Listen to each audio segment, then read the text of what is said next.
What is going on, guys? Welcome back to the Sixers Digest YouTube channel. The NBA remains at a stalemate as we await the conclusion of the James Harden and Damian Lillard trade situations.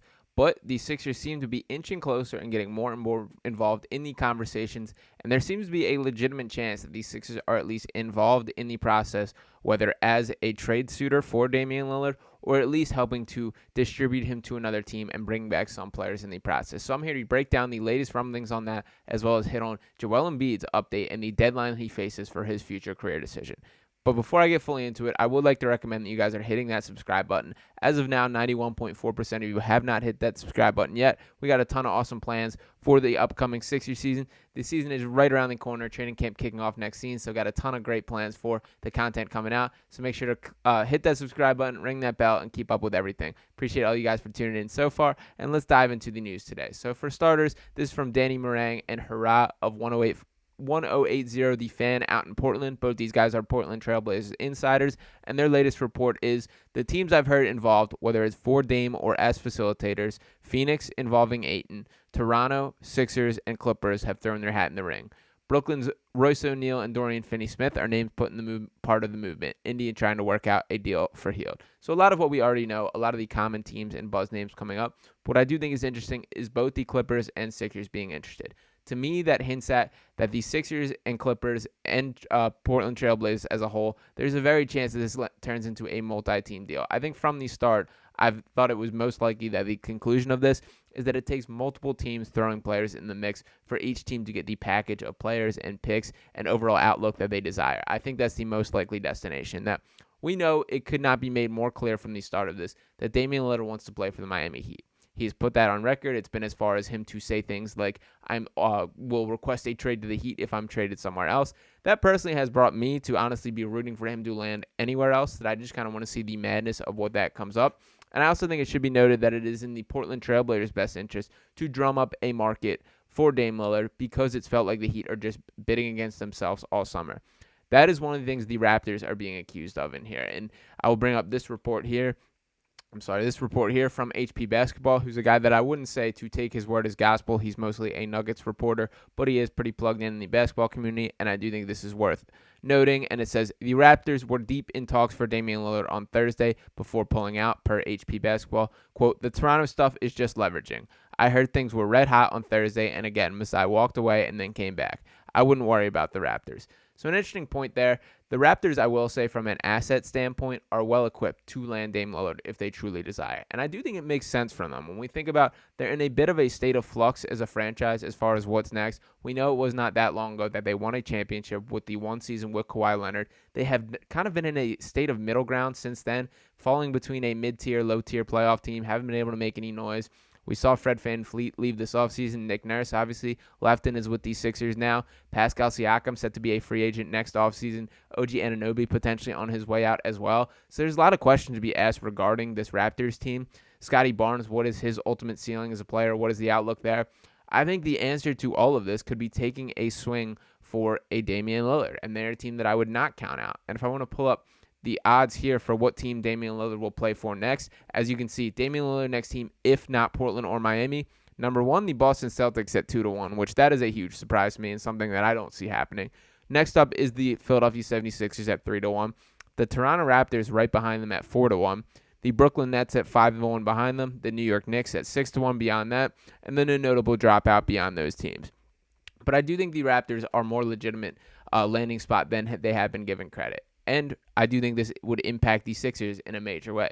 For example, let's say that a deal does go down, that Masai steps up to the plate, he reaches the target value that the Trailblazers have set for Dame Lillard, and a deal goes down, that Damian Lillard becomes a member of the Toronto Raptors.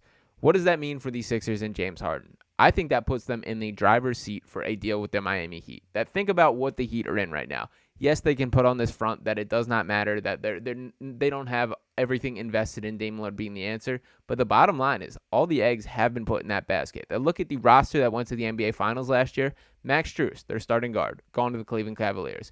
Gabe Vincent, their other starting guard, gone to the Los Angeles Lakers. Two guys that were 14-plus point per game scorers, notable contributors to the team, and just key parts throughout that entire playoff run. They're no longer on the roster, and they really have not been replaced. That spot has been left for Damian Lillard. If Lillard then gets traded to the Trailblazers, what are the Heat missing? But some shot creation, some ball handling, a guy that can run an offense. James Harden can do these things. So while he's not Dame Lillard, that is still a name and the type of player that they are missing. So I do think that there is a chance for that to shake out with the Sixers' favor. For now, there's still a bit of a stalemate as far as what happens next. It's going to take either the Sixers or the Trailblazers continuing to drive up a market and getting legitimate offers for somewhere else, or they eventually just settle for whatever the Miami Heat offer is. We are finally facing a deadline with that, with training camp coming up.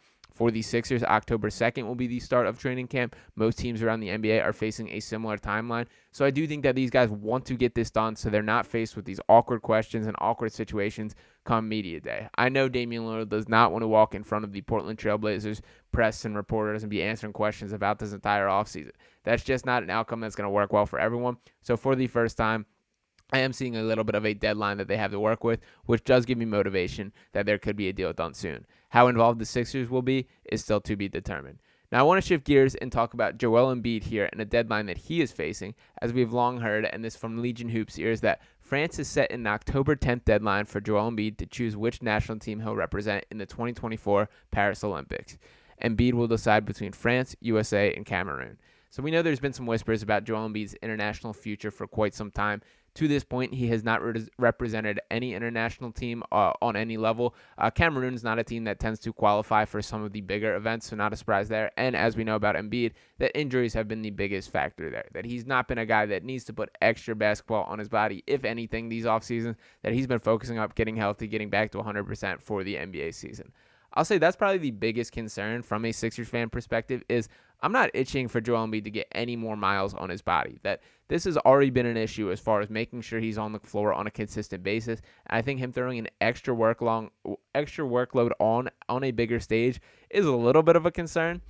I also think it's very much on the table that Embiid just says no to all these teams, that he says, I'm not interested in playing it. He's spoken about the NBA being his priority. I believe him when he says that. And we'll see how this season goes, but if it is a flame out again, it's not the best look to be going over and hopping in the Olympics, and I think he will be crucified for that, and maybe justifiably so. As far as what team that he plays for, it's tough. I mean, for the Team USA, they absolutely could use a big man. He's the most dominant individual big man on the planet that every team would be love for him to be playing for him. It would be cool to see him on Team USA. A thing that I will point out there is one of the issues the Sixers have had throughout is really just recruiting these stars to Philadelphia. That could be a leg up that Joel Embiid could get if he hits it off with some of these guys that are shopping teams. I know Jason Tatum tends to be his closest friend when it comes to it. They're both Drew Hanlon guys, obviously, and know each other from training then. I don't see any shot of Jason Tatum coming from the Celtics to the Sixers, but maybe there's a guy who's a little more unsure of the franchise that he's in if he starts talking to and can start recruiting in that way. And in the same way, I am kind of intrigued by the aspect of him suiting up for France. I know it's not Team USA, but to me it would be very cool to see what a lineup of Victor Wembanyama, Rudy Gobert, and Joel Embiid on the floor would look like. We can have Joel allowed to be the wing that he always kind of wants to be. Just, shot create on the side, get his own shots, launch three-pointers, not have to play a true big man role, which he obviously is in his most natural and his best at. We know that's what Joel really wants to do, that we see him try to do too much sometimes as far as creating his own shot, dribbling, going up and down the court, pushing the fast break himself. These are things that would be welcomed if that was the roster. And I do think that would be fun.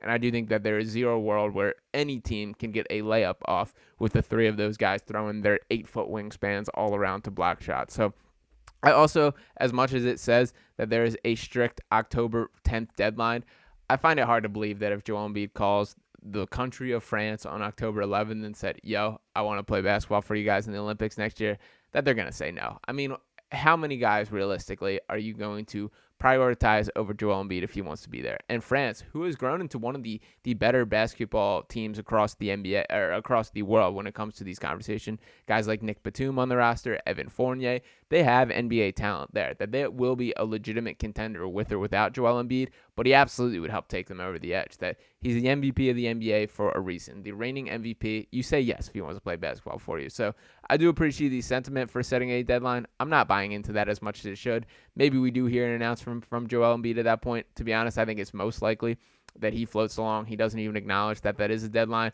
and he probably addresses if he actually wants to play international basketball closer to that actual date. But it would be cool to see him play on that stage. It's not near the high of my list of what I want from Embiid. I much more would be happy to see the progress that he shows in a Sixers uniform when it comes to his ability to pass the ball, his ability to run an offense, his ability to make quick decisions, not get so tunnel vision. I want to see those steps forward in the NBA season, and I want to see it all converting to getting closer to an NBA championship, which Sixers fans remain starved of. So overall, we'll see what happens with that. Still a lot of decisions to be made, both from Joel Embiid on the international standpoint, with the Sixers front office for what to do with James Harden in this roster. And for now, we're going to stay in that waiting zone and see how things go from here. So appreciate you guys for tuning in this video. Drop a comment. Let me know what you think. If you buy into the Sixers getting involved into the Damian Lillard sweepstakes, what international team you would want to see Joel Embiid play for, and anything else that might be on your mind. Once again, thanks for watching. Make sure to hit that subscribe button, ring that bell, and I will talk with you next time here on Sixers Digest. Peace.